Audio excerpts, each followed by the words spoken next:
তিনি ছিলেন ইয়ামামার বাদশা। মদিনাতে বিশ্বনবীকে হত্যা করার নিয়তে এসেছিলেন। গোপনে গোপনে বিশ্বনবীকে হত্যা করে আবার ইয়ামামাতে তিনি ফিরে যাবেন। কিন্তু কি অবাক করা কাণ্ড, হত্যা করতে পারে নাই, সাহাবাদের হাতে তিনি ধরা পড়ে গেলেন।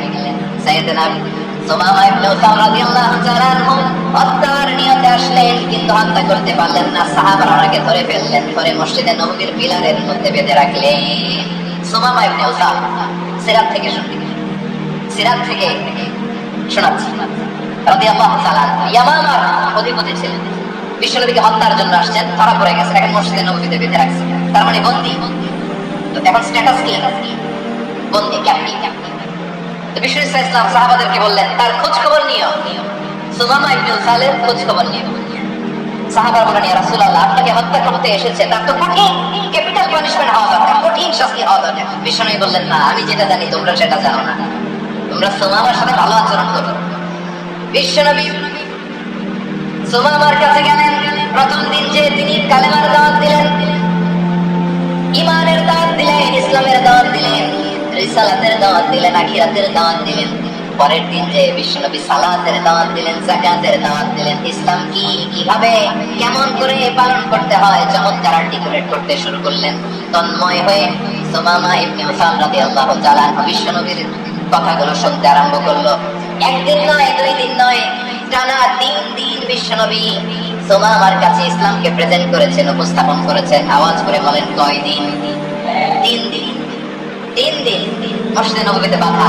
আর সাহাবীদেরকে বললেন, তার খোঁজ খবর নিও, তোমরা যে রুটি বানাও এর মধ্যে সবচেয়ে ভালো আটার রুটিটা তারে দিও, সবচেয়ে রিফাইন্ড খেজুর, যেটা পিওর খেজুর, এটা তারে দিও। আর বিশ্বনবী নিজের উট থেকে দুধ দহন করে ওনার বাড়ির এক কর্মচারীকে বলেছেন, দুধ দহন করে সুমামার জন্য নিয়েছে। সুবহানাল্লাহ পড়বেন না? সবাই তো অবাক, ইয়ামামা থেকে আসছে নবীকে হত্যা করতে, বিশ্বনবী থেকে তারে জামাই আদর করে। একদিন নয়, 2 দিন নয়, টানা 3 দিন বিশ্বনবী এভাবে সুমামার কাছে যে ইসলামকে প্রেজেন্ট করতে আরম্ভ করলেন, ইসলামকে উপস্থাপন করতে শুরু করলেন।